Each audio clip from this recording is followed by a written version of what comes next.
Praise the lord. ప్రభువైన యేసుక్రీస్తు నామములో మీకు శుభములు. ఈ దిన వాగ్దానము, సర్వాధికారియు ప్రభువునగు మన దేవుడు ఏలుచున్నాడు, ఆయనను స్తుతించుడి. ప్రకటన గ్రంథము 19వ అధ్యాయం 6వ వచనం.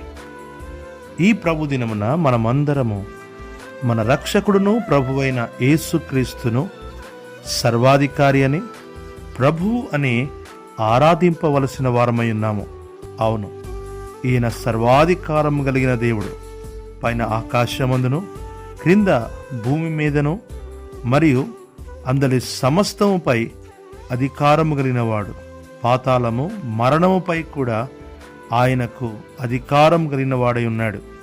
ఇంతటి అధికారం కలిగిన వాడైనను దీనుడై తన్ను తాను తగ్గించుకొని రిక్తునిగా చేసుకునెను. ఆయన మౌనియై మన పాపమంతటిని సిలువలో భరించి మరణించి తిరిగి లేచును. ఇప్పుడు ఆ అధికారమును రక్షింపబడిన మనకును అనుగ్రహించాడు. మనమును తన వలె అధికారం కలిగిన వారై ఉండాలనిన దేవుని ప్రేమ ఎంత గొప్పది!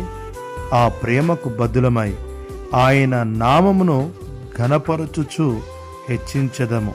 ప్రభునామమునకు మహిమ కలుగును గాక. ఆమేన్.